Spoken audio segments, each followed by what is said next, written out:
Here we go. So if I only had 15 pantry items that I could choose, these are the 15 items that I would have at any given time. Now, you might not see something on here that you think is vital in your pantry, and that's fine. Go ahead and drop in the comment box what you feel like is your favorite pantry item, something that you just can't live without. If it's Oreos, that's okay, I get that. But, you know, something like a staple like your old-fashioned oats or brown rice or anything like that. Let me know what your favorite pantry item is. So to get started, I want to talk about probably one of my favorite foods of all time. Those are beans. So you can see I've covered up the logos of some of these things. I know we're kind of far away, so I might have to figure out how to do that in future videos. But right here I have the two beans that we use the most in my household, and that's black beans and kidney beans. When you're looking for beans in the grocery store, you definitely want to go for the low sodium. Sometimes they have, for some reason, green is a popular color for low sodium labels. Sometimes they say no salt added. Either way is fine. If you get beans that have salt in them, that's okay too. You can always just rinse them later in a colander, and then they're good to go. You can reduce the sodium. I think it's about 1/3 to about 40% by just rinsing them, so that's exciting. If you feel like beans kind of give you a tummy ache or other gastrointestinal distress, you can always cook them down a little further on your stovetop.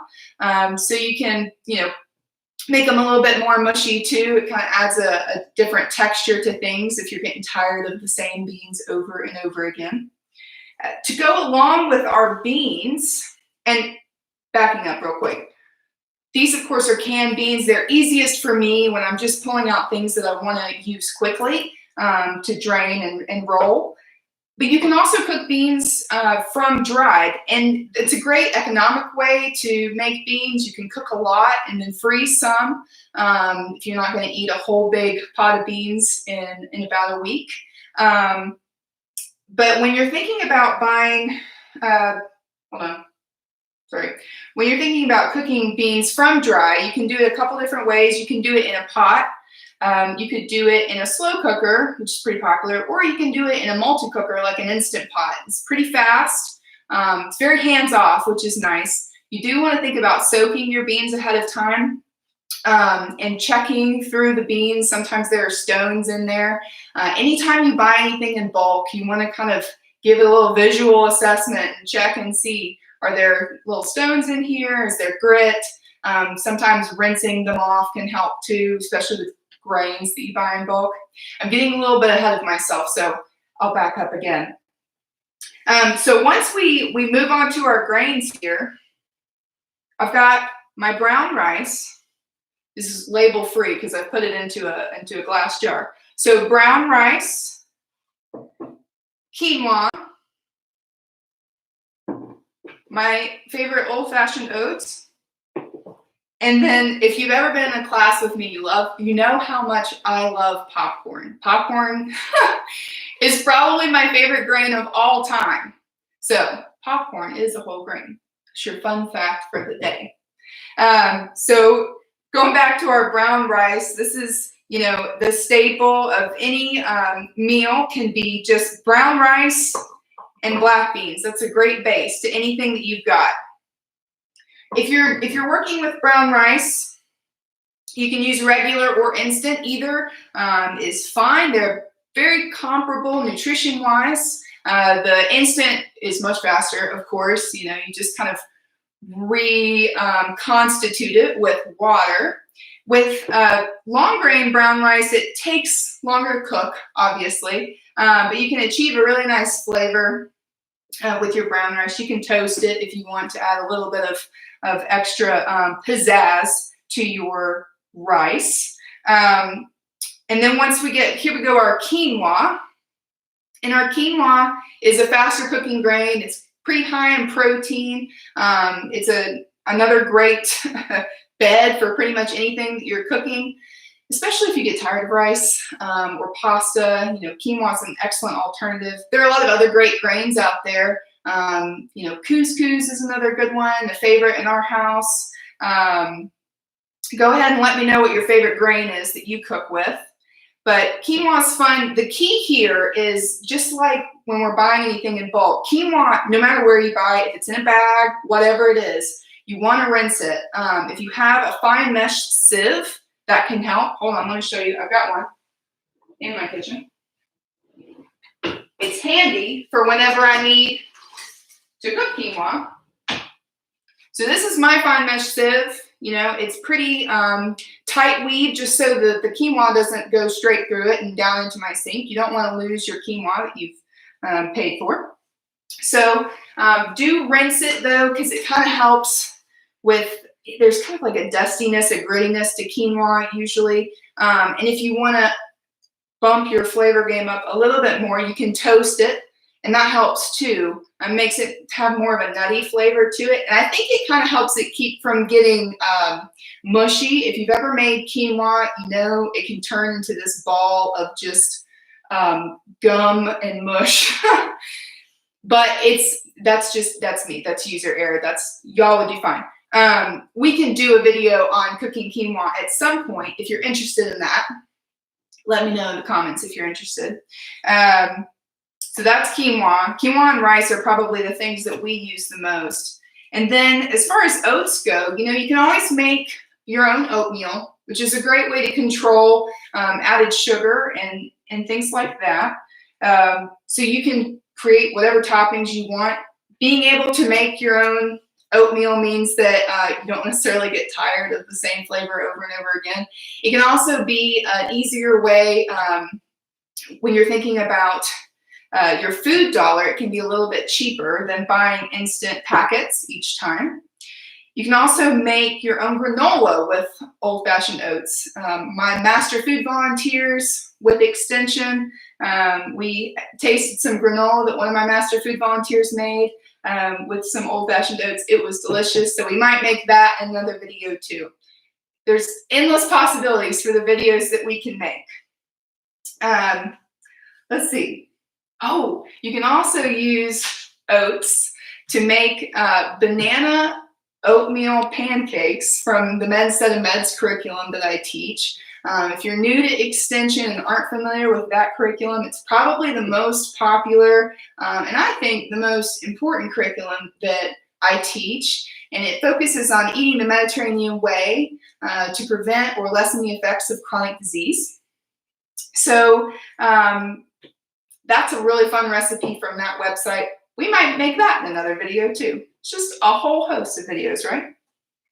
Okay, the last of our whole grains is our popcorn. It's so good. It's cheaper this way to buy in the, you know, just the whole grain kernel popcorn than it is microwave popcorn. You can make it on the stovetop. You can make this in the microwave too if you use brown paper lunch bags and just fold it over at the top a couple times and put it in the microwave for, I think it's 2 minutes, and I think it's a 1/4 cup of kernels. Anyone who's done this with me before, throw it in the comments if you know. We can do a video on that as well. But it's so delicious. It's a great way to limit salt because you can add whatever flavorings you want to it. But you can use things that are low in sodium. You could use Parmesan. You could throw some other herbs and spices in there and create all kinds of flavor combinations. And then this isn't really a grain so much as it is, I guess it's a grain. It sort of is. This is Panko.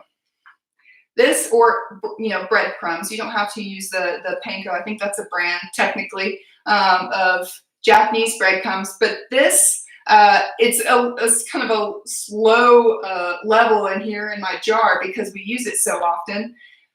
But from everything like roasting asparagus and having a little extra crunch to pan frying fish, Panko is perfect. It acts as a breading. It gives you that little crunch that you might need. And it's just, it brings everything up a little bit more. It elevates your meal.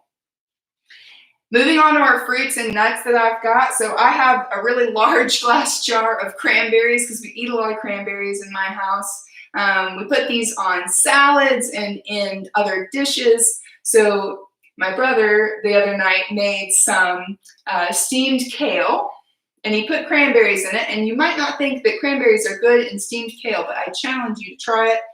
It's quite good, along with some balsamic vinegar, which we'll get to in a minute.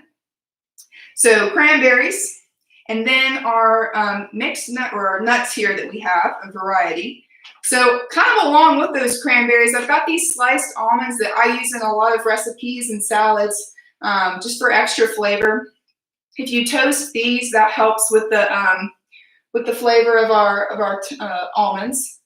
Gives it a nice toasty, nutty flavor. And then we have, I'm kind of cheating, so technically this is 16 items instead of 15 because I'm counting the almonds as one. But you also have your different nuts for snacking too. So I've got almonds, walnuts, and peanuts. So I have this theory, if you've been in a class with me, you know I've said this before. I have this theory that peanuts, there's a war out on peanuts because they're cheaper than other nuts. They're not any worse. They're great for you. All of these nuts have excellent nutrients and protein and heart-healthy fats. The key is eating a variety of nuts, right? So walnuts in particular, we want to include in our variety because they have omega-3 fatty acids, which is just a fancy way of saying heart-healthy fats. They're also brain-boosting fats too, and the same kinds of fats that we find in fatty fish like salmon. This is why salmon is one of those excellent foods for us to try to get in our diet every now and then. So there's another Set of Meds recipe with walnuts. It's rosemary chili roasted, rosemary chili roasted or toasted walnuts. It's kind of a long title. We might make that in a video too because those are kind of addictive. They're really good. And an excellent snack. And you know, the only other sources of omega-3s in our diet are those fatty fishes and then flax as well. So not many things that we can eat that have omega-3s in them. When you're buying nuts, going to the baking aisle might help. Sometimes there are, you know, slightly cheaper on that aisle. Going to stores, I'm not getting any sort of like kickback from this, so I think I can say this. Going to stores like Aldi, Walmart has good prices on nuts. So any of those stores, if you have a place that you find really good prices on nuts, let me know in the comments because they're so good for us. Sometimes they're a little bit expensive, but you know, even our peanuts that are quite cheap, they tend to be the lower end of the nut price scale. They're quite good for us. I realized I didn't include peanut butter in this list of my pantry staples, and anyone who knows me knows I love peanut butter, so that's a little bit of a faux pas on my part, but we'll include it as our dry roasted peanuts. Another thing to consider that I just realized is on this dry roasted peanuts container we have reduced sodium. So looking for nuts that have they're lightly salted, or they're even better, you know, just salt-free. And then you can roast them yourselves, like in the case of these walnuts, and add whatever flavors you want if you wanted to add a little bit of salt. And that way you control how much salt is added. So that's a great way to do that. Let's see. The last few things that I have here, talking about that fish, is this pack of chunk light tuna. And tuna, along with, you know, other canned fish, canned salmon, great ways to get fish in our diet that we otherwise wouldn't normally include. So, you know, it's not necessarily in my food budget to go and get a fillet of salmon every week for my family. And if it's not in your food budget, that's okay too. We can eat our canned fish and it's just as good for us. Great source of protein, but also a good source of those heart and brain boosting fats that we really need in our diets, like omega-3s. We also have our vegetable stock for cooking. Now, if we go back to our grains for a minute, if you want a little bit of extra flavor when you're cooking either quinoa or brown rice, cooking it in stock can be a great way to do that. I know sometimes people tell me, oh, I don't like brown rice, I just don't like the flavor. Well, that's a good way to kind of change the flavor in addition to adding some herbs and spices at the end of cooking. Look for stocks that are either unsalted or low sodium. Some of them get really high in the sodium content, so be on the lookout for that. You can use them as basis for soups, all kinds of things. Stock is a great thing to have on hand. If you have the time and the patience to make your own, it can be really worth your time. You know, store-bought stocks don't really hold a candle to homemade stock. So there's a recipe on the Men's Meds website if you're interested in making your own stock that I can share with y'all down in the description for later. So that's a good one. That's a regular one. And then the last thing I have here are my oil and vinegar. This is the base for, I would say, probably 50 to 60% of what we eat in our household. So especially this olive oil, we use olive oil as our main cooking oil. It's safe to use for cooking. You know, some people are worried about the smoke point of olive oil. Most of the stovetop cooking that we're doing isn't going to get that hot. So it's fine to use. It's great to use as a salad dressing. So I am definitely going to do another video making our own dressings and how to do that, because you never have to buy store-bought dressing ever, ever, ever again. You can make all kinds of dressings just with what you have in your pantry. That's a whole nother video. And then our balsamic vinegar is great for adding extra flavor to just about anything. You know, if you've got that kale I was talking about just a few minutes ago, that steamed kale, a little balsamic vinegar, so good for you. Great flavor, great combo together. Hot tip, and I will share this when we do our dressing video. If you have oil and vinegar, and you're trying to make a salad dressing, and you know that oil and vinegar separate, you know, every time that you try to shake them together, they won't stay emulsified, right?